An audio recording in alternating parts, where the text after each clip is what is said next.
Thank you everyone for joining us on the Creatives Roundtable Lunchtime Special. The Creatives Roundtable is an online community of creative business owners focused on making their businesses a priority. We have monthly moderated sessions that help members set measurable and attainable goals. Registration for our next term starts in July, which starts in July, will begin in May. And if you want to check out what these sessions are like, you can visit creatives with an S, roundtable.com/videos. I'm going to ask everyone to mute themselves. When we get to the Q&A, please either raise your hand or put your questions in the chat because we have a lot of people here today. And now I'm going to turn it over to my marketing mentor, Ilise Benun. Thank you, Nancy, for the invitation. And hello, everybody. Can you hear me okay? Yep. Yes? Okay, good. All right. So I have a lot of material, so I'm just going to talk fast. And I think I added some new material to this presentation that I'm testing out before How Design Live. So I'd love feedback on that. I will indicate where it is. And here we go. So this is a presentation called The Worst Negotiating Mistakes and How to Avoid Them. And just a little bit about me, for those of you who don't know, I am a mentor and a coach, and I work exclusively with designers and creative professionals. And I also have written 7 books, and I program, I'm one of the programming partners of How Design Live. And there's an image of the book, the latest book, The Creative Professional's Guide to Money. So in a recent podcast interview I did for How Design Live with one of the speakers, Stephen Gates, he said, design is disrespected and underfunded, and it's treated like a commodity rather than a critical asset. And I thought that was really interesting. And because I see creatives kind of doing it to themselves. And I see that creatives often discount and dismiss their or your own accomplishments and capabilities before you even get to the negotiating table. And so that's what I want to talk about today. That's a little weird. Because if you don't value your services, who will? And why would anyone? So I want to start with what I call the 5 mindset shifts. And because all of you are part of the Creatives Roundtable, it's quite possible that you will have already made these mindset shifts, but sometimes it's good to hear them again just to make sure there are no remnants in your mind of the old bad ways of talking to yourself, because I do believe that negotiating starts with what you say to yourself. And so I often hear creative people saying, I'm not a business person. But a better thing to say is, I can become a savvy business person. And obviously, being part of the Creatives Roundtable, that's one of the things you're all working on. I hear a lot of people saying, I don't like talking about money. And I am going to talk a little bit later about how to talk confidently about money. But the alternative to that, and you can see it's on white as opposed to on black, the alternatives, the good things to say, I can ask for and get paid what I need, but they're not going to pay you what you need unless you ask for it. So it's your responsibility. I don't like putting a price on my work. I've heard many people say that, but the reality is, and what you could say to yourself instead is, my work has value and I will be compensated accordingly. Often I hear people say, I have to give them what they're asking for, whether it's a price or an hourly rate or a proposal. But the reality is, no, you have to give yourself what you need first. And I hear people saying, I lower my prices even when my client doesn't ask me to. Don't raise your hand if you're one of those people. But instead, you need to know when to walk away. And the big idea here, and this is kind of the kernel for me, is that you don't need anyone, ... right? This is not, you don't need anyone. This is, you don't need any one particular client. You need everyone. You need to have a lot of irons in the fire, a lot of possible clients, but you need to not be focused on any particular one client or one project or one proposal to come through, because that's when things get tricky. So of course, in your business, you need clients, but you don't need any one client. And in fact, no one client should make up more than 25% of your total revenue. And often when people come to me, it's because they had one of these gorilla clients and they knew it was not a safe thing, a safe situation to be in, but it was so good and there was so much work that they didn't think about when that client was going to disappear or go away or bring it in-house, which is often what happens. And then they find themselves in a very tricky situation and almost close to desperation. And that's a really bad place to negotiate from. So please be sure that no one client makes up more than 25% of your total revenue. Because when you're negotiating, you shouldn't need any one prospect to say yes, because what you need is to know how to say no to the wrong clients. And truthfully, the majority of them, especially at the beginning, will be the wrong clients. You may have to take them, you may have to work with them, but just know that they're not the best clients, not the better ones that you want to go looking for.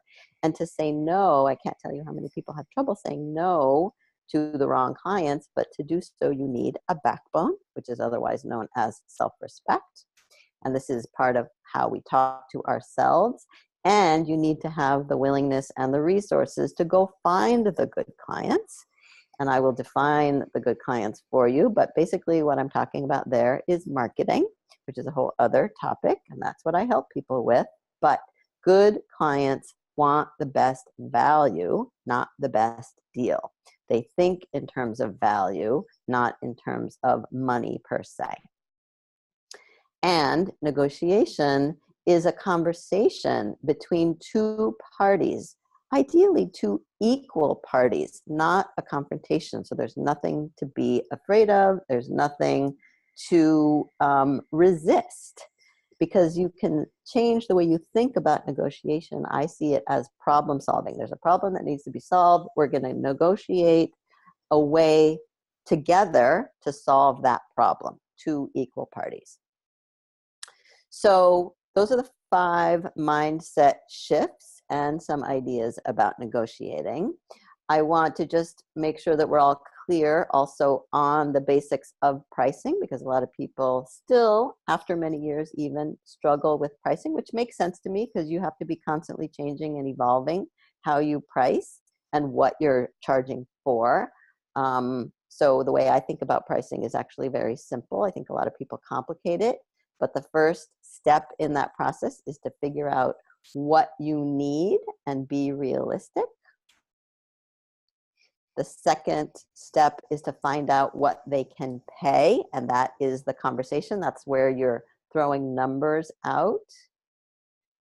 And you're not asking for their budget. I'm not advising people any longer to ask for the budget. This may surprise you. And it's not that it's a bad thing. It's just that people, when they ask for the budget, most of the clients don't know what the budget is or won't share it. And many designers and other creatives don't push back on that or ask more questions. So my solution is stop asking for the budget. Instead, you're going to put numbers on the table, because really numbers have a magical quality to it. You may have noticed that when you put numbers on the table, suddenly they do know what their budget is. So, for example, you can say, well, are you thinking 500 or 5,000, right? This is not a price. 500 is not the price. 5,000 is not the price. You're trying to gauge what range they are in. So you're just putting some concrete numbers on the table and letting them respond to them. And often they will. They'll say, oh, no, it's definitely not 5,000, but maybe it's closer to 2,500 or something like that, right? So they'll start to give you a little bit more information. You can also say, are you thinking in the hundreds or in the thousands? That's just a variation on that. And those numbers are arbitrary. You can use the numbers that make the most sense to you.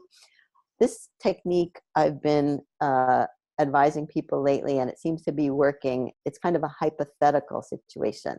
So you're saying, well, what if I told you it was going to be 50,000? How would you respond if I told you it was going to be 25,000? And then you kind of take it out of reality, where they are a little bit sometimes more comfortable to give you an actual response. So try that. So step 1 is figure out what you must charge. Step 2 is find out what they can pay through the money conversation without putting a price. And then step 3 is coming to a price together. And that's where the negotiating comes in. And lately, I've been helping people do tiered pricing, which is not new, but for some reason, newly being used. And I'll just define it briefly. Tiered pricing is where when someone says, I want a logo or I want a rebrand, instead of giving them one price for the one thing they asked for, you give them more. You offer them 2 or 3 at the most options, and the base one should be the thing they asked for. And then the other 2 are more with obviously higher prices. And that is a solution to many different problems, including negotiation, because if you've got a base plus 2 more options, then you essentially have a range within which you are negotiating. And usually people don't choose the cheapest thing, at least the good clients don't, because they want value. They want the best value instead of the best deal. And often they will choose the middle option, so you've already just made a little bit more money for yourself. And sometimes they will even choose the best option because they want the best and they can find the money to pay for it, or they have the money to pay for it. The other thing about tiered pricing is that it puts you in the position of expert, because it's you basically recommending, saying, well, here's what you said you needed, but actually what you may not know you need is this, this, and this as well, and here's why. So this is something that my clients tell me has been revolutionizing their business lately, and it's usually done on a case-by-case basis, proposal to proposal, client to client, although a variation on it is having packages where you have the 3 options or more, and people can choose from there. And all of this really just creates a lot less stress because it gives you more to talk about with the clients. And I think the stress often comes from imagining or hoping that you chose the right number and then waiting for them to respond. But if you're in the money conversation and you put some numbers on the table and you're giving them a couple different options, then that all by itself eliminates some of the stress. All right, so if you have questions about that, we can certainly take them at the end, but that's a quick overview of tiered pricing. And I just have a very simple image from one of my clients who has agreed to share this, basic campaign, enhanced campaign, complete campaign, right? And you can even see just by looking at it which one has more or less. Okay, so now I want to go into the worst mistakes. And I've identified 7 of what I'm calling the worst mistakes, but worst is actually means the smallest. They're not the biggest mistakes.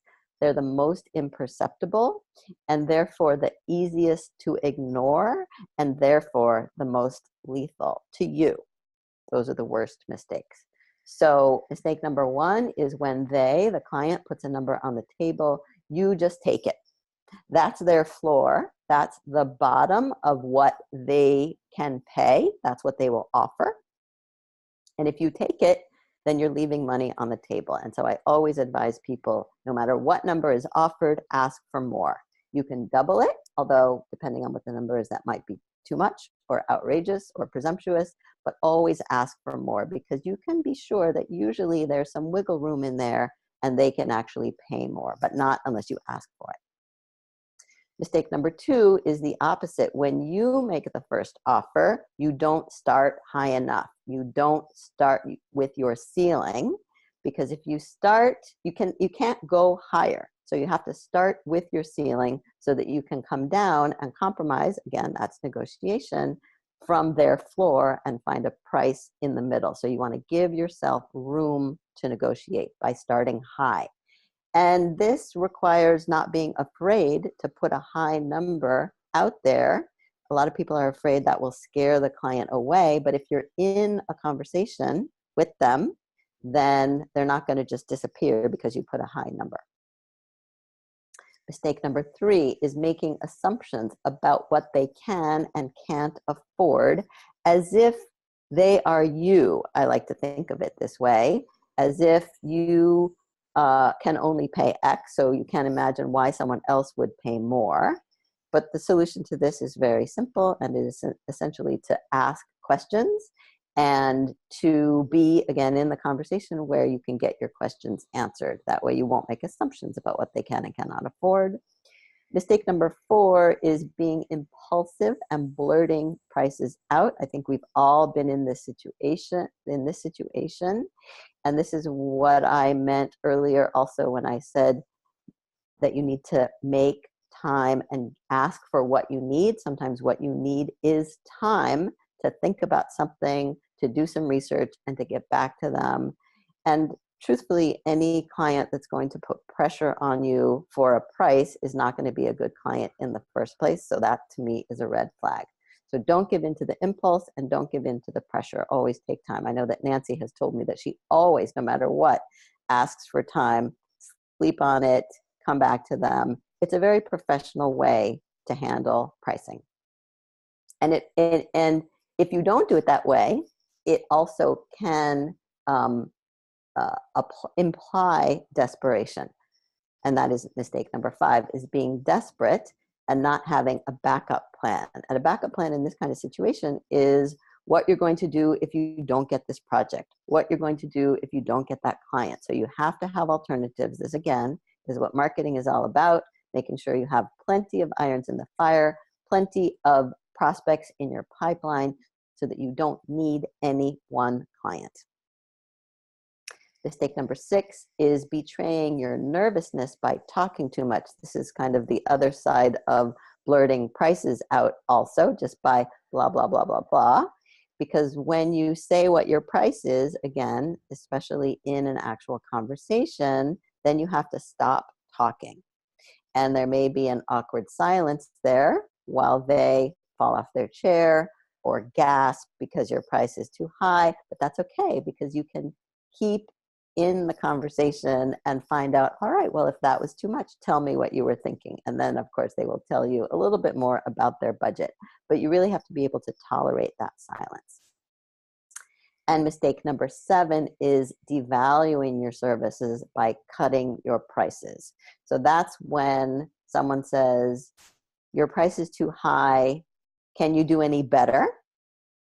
Or if your price is $5,000, let's say, they ask, can you do it for $4,000? Can you do it for $2,500? And you should absolutely never just say yes. You must adjust the scope as well so that they're not getting as much. So whether it's a number of revisions or number of comps or amount of time, whatever it is, you must adjust the scope as well as adjusting your price. Okay. So those are the negotiating mistakes. And this is the new material, actually, that I'll be presenting, part of it at How and part of it at Spark, actually, in New York on May 8th. If anyone's going to be in New York, I will be speaking there. And it's all about proposals and RFPs. And so the question is, should you write that proposal or RFP?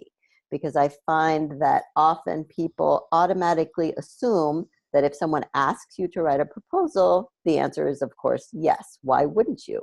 Well, you wouldn't because they take a lot of time.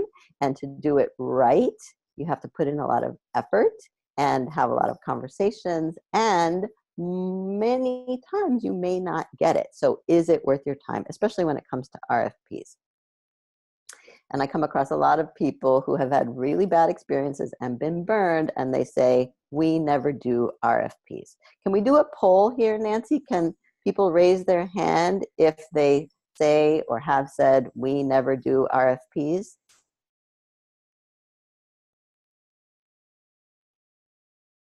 Is there any way to do that? If not, we can do it at the end. But I'm curious.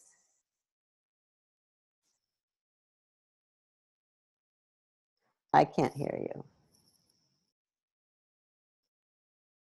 Sorry, I muted myself. I said Okay. we can have people type it in the chat as well. Okay. Yeah, try that. I mean, I don't think I see the chat, and I don't want to disturb the Right. flow or anything, but I would be curious to. At the end, yeah. Okay, great.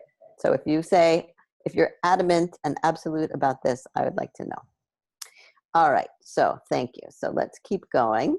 So what I've developed is 8 criteria to help you decide whether or not to do that proposal or RFP. And again, some of these are obvious, but in the moment, we forget, or we justify, or we rationalize because we want the project for whatever reason. And so I think in a way, the first step here is marketing, because then you won't need any one project so badly. And then taking time to think through and make it a clear decision about whether or not it's worth spending the time on something like this. Because the problem with RFPs, especially, but proposals sometimes too, as you probably know, is that they're often nothing more than a mirage. It's like a project way out there on the horizon that if you just guess the right number, it's yours. Or like the lottery, sometimes I think of it as the lottery. They're usually incomplete because clients don't know how to write RFPs, as you've probably noticed.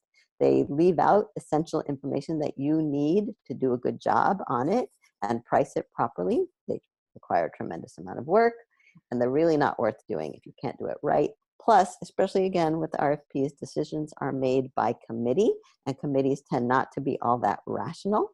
And if you're not in the room, you can't correct assumptions that they make about what you meant by something or how much experience you have based on what they see.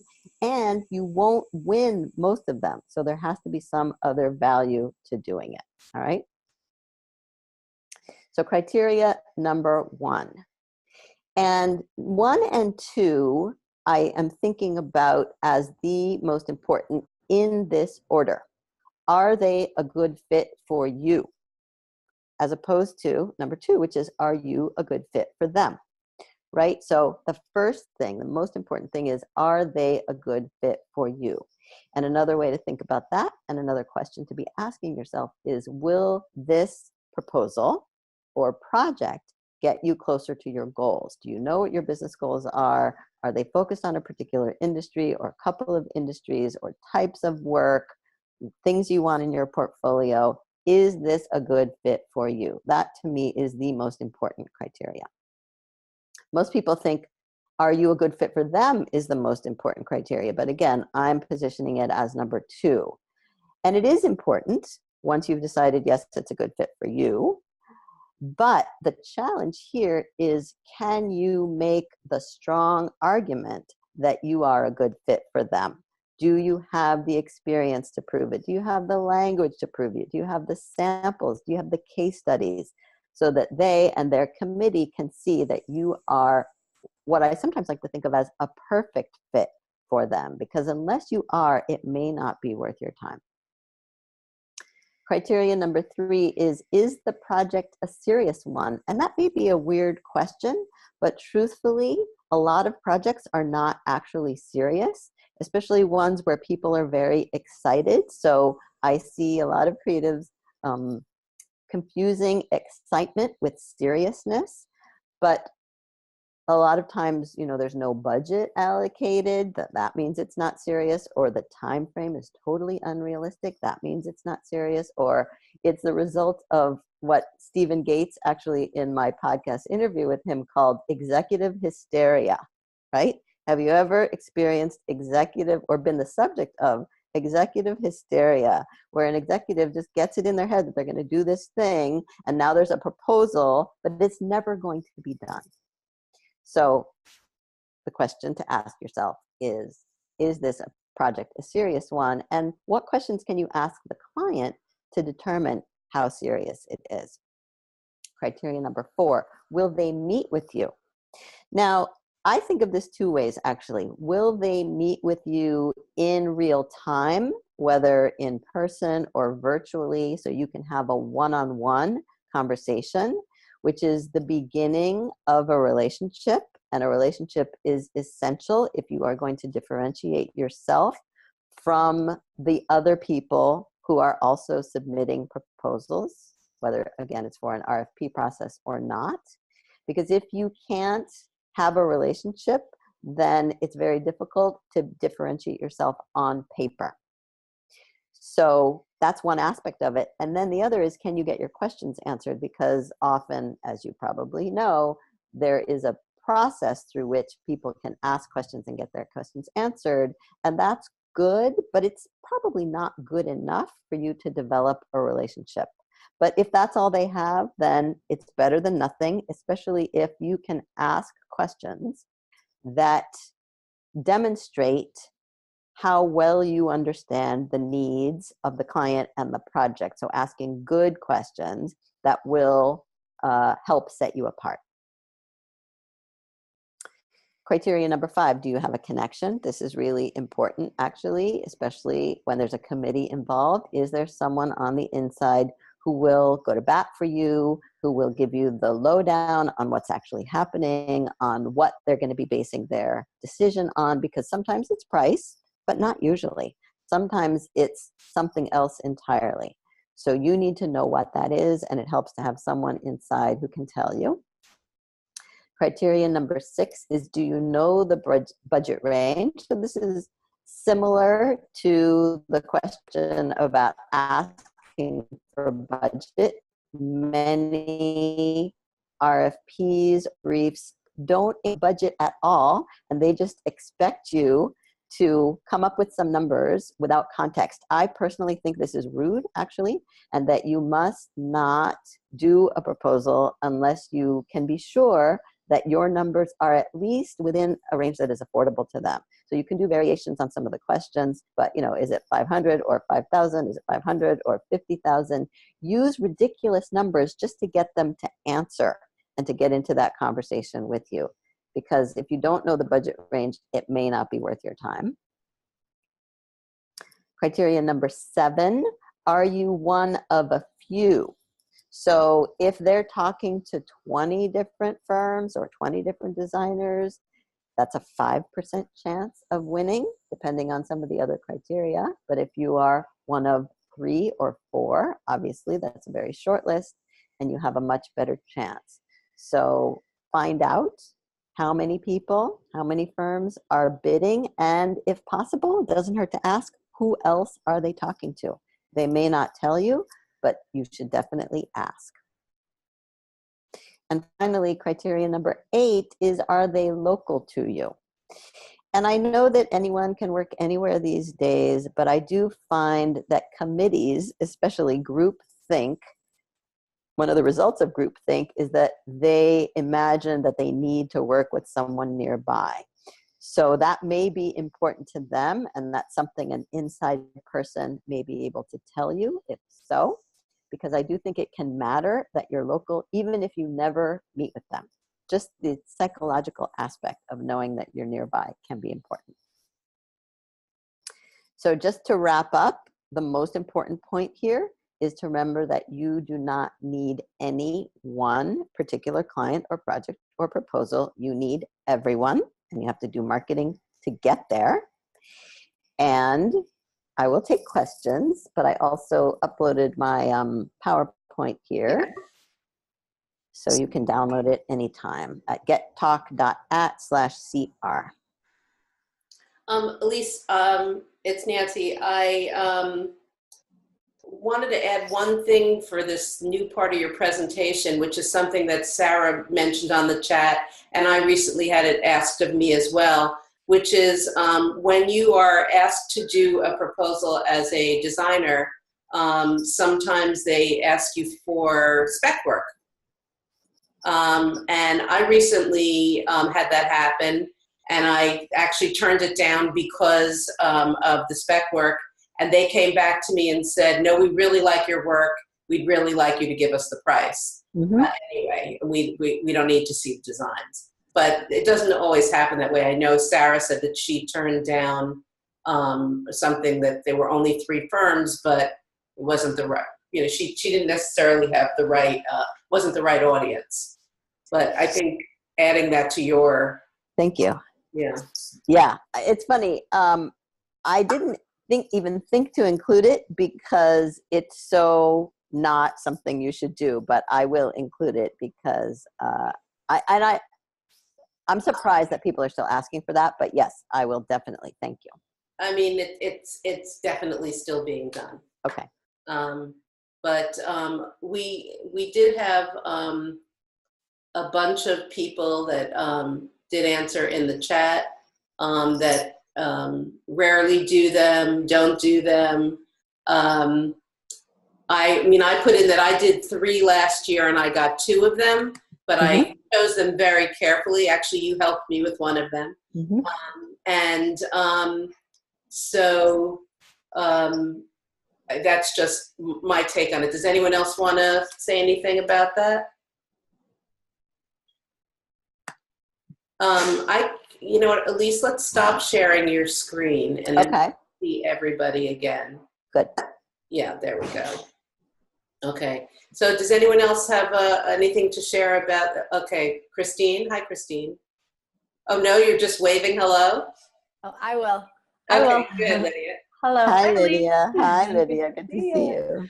I am similar to Nancy. I respond to maybe just a couple a year that I get. I don't really like actively research them. And it's got to be like a really great fit or something that I've already prepared a similar proposal so that it doesn't, you know, collecting all the samples and case studies. Like if I have already something that I've done before, I'll do it. But I did get a request from someone who I think I had connected with them in the past, and they came to me with an RFP and did request spec work. So I was like torn because I'm like, well, they know me.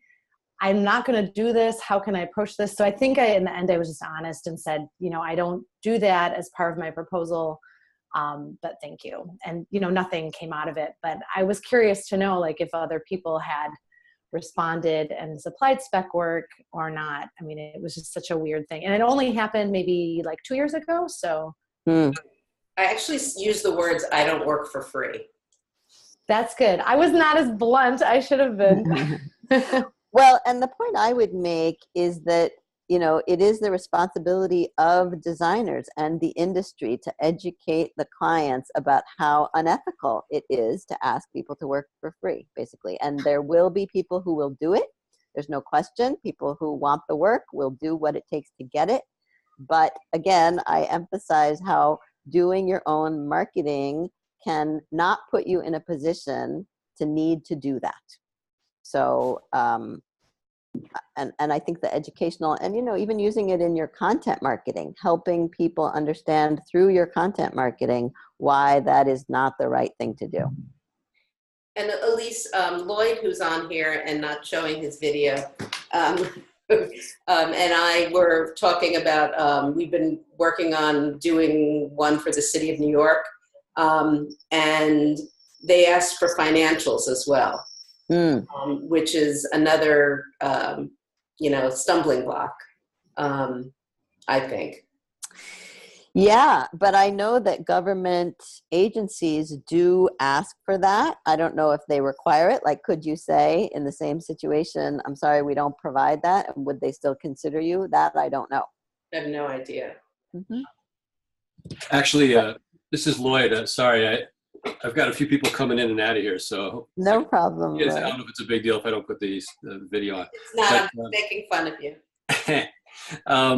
My question actually it relates exactly to that. I had a client, I had a prospect yesterday. They actually are going to sign with me, and then he asked for my certificate of insurance. And I guess like the rest of you, I'm a sole proprietor. I have general liability insurance. I do not have workman's comp insurance, nor do I need it. But he asked for both these things. And my alarm, you know, the alert went up. Why is this guy asking? I do websites, you know. Nobody who's ever done a website for me, and you can ask Nancy, I don't know, has ever been injured on the job. But and this guy is a builder, you know, so he's works in the physical world, and he's probably used to this kind of thing. But he asked for those two things. Are my alarm bells here, you know, legit, or really is that just a normal practice that I've just never run into?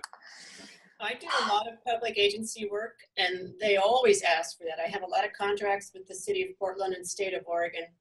And there's a form that, you know, I say I'm a sole proprietor, no one's going to get killed. And there's just a form that you fill out, and I've always gotten around it. So there's ways to circumvent that when they know, you know, I'm a designer. I'm not going out on a construction site. Yeah, and I don't know too much about this. Thank you, Christine. And I think that, you know, it's more about what each industry is used to and requires for their own purposes. So you have to either, you know, be able to comply, or as Christine says, there might be some way to make an exception. Thank you. Mm-hmm. So you also said in your first set of slides that you can or cannot afford to work with with these people, and you should ask questions. What type of questions do you ask them to feel them out? Is it just the whole 500 or 500,000, that type of thing, or? No, I mean, I think everyone should have a list of what I call qualifying questions, are the things you need to know about how they make their decisions, what their work process is like, how many people are involved. I mean, you're trying to gauge, is it a good prospect for you in the first place? So, you know, how long do they take to do things? All of that. Maybe people have examples of the questions that they ask. Okay. Does anyone else have any questions? Tara? Hi, Ilise. I listened to a podcast of yours on negotiating as well, and I had the same thought when I was listening to it. When you talk about negotiating and having that conversation about the price, in a lot of situations, I guess my client's looking for me to just kind of send them a document. It's kind of like, oh, send us that proposal, send us that contract, whatever. Do you suggest that we kind of stop that and sit down and actually schedule a call and go over it together verbally and make it more of a conversation and not just like randomly send, you know, blindly send that document out? Absolutely, yes. And there are two conversations there. One is the first one where you're going to gather the information you need to decide whether or not you should do it in the first place, right? And there you're talking about and feeling them out on budget. And then once you do decide, then the second conversation is you presenting the proposal, ideally. I mean, yes, you will need to send it to them either before or after, but I always recommend trying to get them on the phone, get them on Skype for 10 minutes, a half an hour to just walk them through it so that there's no miscommunication, so that there are no assumptions, you know, so that you can, again, kind of get their feedback on the pricing to see, is that, you know, within their range? Is that what they were thinking? It's not easy, and it really requires persistence. It's easier said than done, but when people are able to do it, it just makes a huge difference. And that's where the tiered pricing really helps as well. Kara, did you have something you were starting to raise your hand before? No? Okay. Anyone else have a question? If you're not up, I can see if there are any in the chat. Damien, I made up my own sheet called Potential New Client List with Qualifying Questions. A good cheat sheet that helps me have a conversation at a moment's notice with potential clients. Good idea. And what are the questions on there, Damien? So it's really simple. It's just 6 questions. So first I want to know how they heard of me. So I ask for the source. Then I get into the needs of their project. Then I ask them about timing. And then I want to know about the decision maker or what their decision process is. So I know if I'm dealing with one person or a whole committee. And then I ask them what's most important to them, quality, speed, or cost. And then that helps kind of relay into the budget conversation. So then I know if they're just excited or if they're ready. Perfect. That helps. Yes, thank you, Damien. Anyone else? You guys are boring. Boring. She was just so thorough. I really liked the tiers. I made a screenshot of that because I tend to do that, but not that organized. So I really like that setup. Good. Thank you, Cassie. Good to see you. Thank you. You too. And again, I'm looking for feedback on that last part, especially, does it make sense? Is it like stating the obvious about the criteria? Should I add anything, take anything away?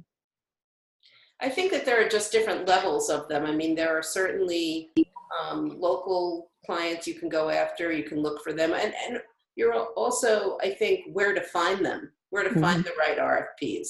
Because a lot of people don't know that. And there are companies you can pay to be sourced RFPs, but they're also being paid by like 20 million other people. So I think something about, where to find a good RFP if you are so inclined. And then, are you registered with the government? Are you a small business? A lot of things can come through that. I don't know. Anyone else have any? Deb? I do. So I am not registered as a woman-owned business in my state, although I definitely qualify. And part of the reason I've hesitated on that is in previous job lives, I know a lot of government work is RFPs, and it wasn't purely design, but my experience has been it's too many unknowns. They just want a number. So I do see advantages for government work, but I guess my concern would be, doesn't that just open yourself up to RFPs and vendors who just need you to tick off a box for them? I have a comment about that. My name's Laurel. I'm friends with Nancy, and I work in a service industry as well. And what I've learned to do, because I haven't been certified as a woman-owned business yet, I have contractors who put me under their contract. So I submit the information to them so they tie it into their bid, because then they become the person of that group that qualifies as having someone who's a woman-owned business without having to go through the other process. And that's what Lloyd was bringing me in on this, because I'm a woman-owned business and he's not. And so we're working on this project together. And that's how you can also bypass some of those insurance criteria. In the past, I've been asked for professional liability, which is hundreds and thousands of dollars insurance coverage. But the legal department always wants it. If you go in under somebody else's contract, you're not obligated to have it. Excellent. Thank you, Laurel.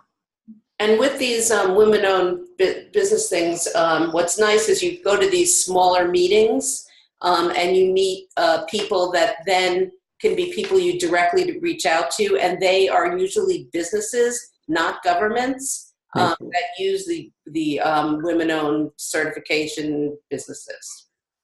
So that's just one other reason to do it. Great. Kara, you were going to ask something? I know I saw your hand this time. You did.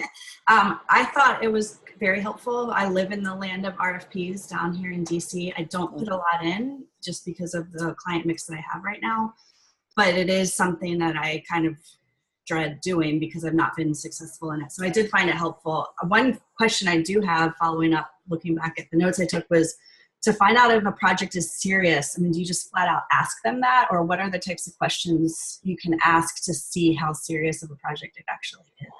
No, I don't know that you can flat out ask them that. But I think you can dig into, what are the goals of the project and who initiated it and what results are they expecting? Because often with the projects that aren't serious, they have unrealistic expectations about what will come of it. So I think just whatever you can think of as you're learning about it to find out if there's a there, if you will. Yeah, because I know sometimes down here I've seen proposals go out where they're just kind of looking for information, right? Then put out the real RFP, and right. That's just doing them favors essentially. Exactly. Yeah. So hopefully that's helpful. Oh, thank you. Okay. Anyone else? Anyone questions on the tiered pricing? I don't know, you guys. This is like a great opportunity. We've got a marketing person here. Go ahead, Deb.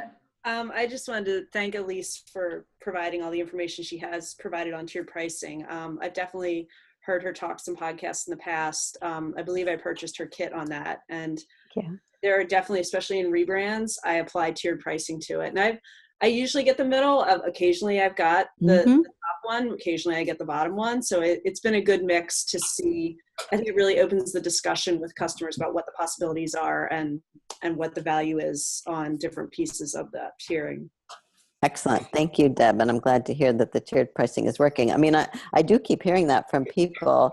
It's like the thing that's different is that you put yourself in a different position of being the leader. That's how I think about it. You're the leader in the relationship as opposed to the producer of the thing that the client wants. And I agree that it opens up the conversation so that you can talk about money and you can talk about details, and it seems to change a lot of things. I have a question. Hi, Ilise. It's good to see you. Hi, Amika. You're doing this for us. Of course. So the way our business is set up, we do storyboards. So it's mostly like a daily rate. And so they'll ask me, what's your daily rate? And I find that sometimes, so I'll tell them what it is, and I'll say, well, that project will take maybe a day and a half, 2 days, 2.5, depending on what it is. But I found that the tiered pricing is also a good way of kind of bringing it in, because they get scared when they hear the daily rate and they're like, oh my goodness, is this going to take, 5 days? But essentially it's not going to take 5 days. It's going to take maybe a day and a half or 2 days. My question is, like, how do I do that? Like, I just got someone someone just emailed me and they're like, what's your daily rate? That's what's customary in our business. I've been trying to, with a new client, sort of bring this new system of the three. Yeah. What are your suggestions? Should I continue with, with the old clients, continue the daily rate thing? Do I do the three, like, how do I navigate that? It's easier with new clients, obviously. So I would start there and basically just educate them. You know what? We don't really work like that anymore because it doesn't seem to work. And here's how we work instead. And you present, 2 or 3 tiers of project prices. I would think, you get the basic storyboard, the enhanced storyboard, the premium storyboard, and here are the 3 prices. I mean, it seems like a no-brainer for your business, truthfully. So it's just a question of reorienting the people who are used to working a certain way. Right. I've lost several jobs when I tell people my rate, because it's like, it's confusing. It's just like, exactly. How is that? Am I going to pay? And it's just like, how do you describe it to them? And so, okay, so you're saying, okay, I understand that. Yeah, I mean, the point I have been making in some of the things I've been writing lately about this is that your hourly rate is not a price. And when you give it that way, or your daily rate is not a price, people don't understand that. So that's why it is confusing. And I think in your case, it would be better to offer, a project fee or tiered packages. Sounds pretty much. So what about that hourly rate? Because people always ask for it, and I always say I don't have an hourly rate, but the bottom line is I have an hourly rate. I mean, how do you approach that with people? It's the same. It's not that you don't have one, you don't work that way. And I emphasize the benefits of working. I'm sorry, I just got a message on my phone that I'm almost out of data. So, but I'm sure there's enough to answer this question. Okay. That you emphasize the benefits to them of not working that way, which is you're going to know exactly how much it costs because I'm going to give you a price and that's what it's going to be. Yeah. It can be as simple as that. Okay, that's great. Can I ask a question, Ilise? Yes. Hi. Okay, so you mentioned in your content marketing, that's how you should address the qualifying for proposals. So how would one do that? What do you mean? I mean, writing blog posts or email newsletters about the proposal process, or the best, here's what your creative brief should include. Okay. That kind of thing. Okay, thank you. You're welcome. Right, I feel like I should run because I may be cut off at any moment here, Nancy. Okay. Thank you very much, Ilise. This is recorded. It will be up probably next week at Creatives with an S, roundtable.com/videos. Okay, good. Thanks, everyone. All right, good to see everyone. Thank you. Thank you, Lisa. Okay, bye. Thank you. Thanks so much. Bye. Bye.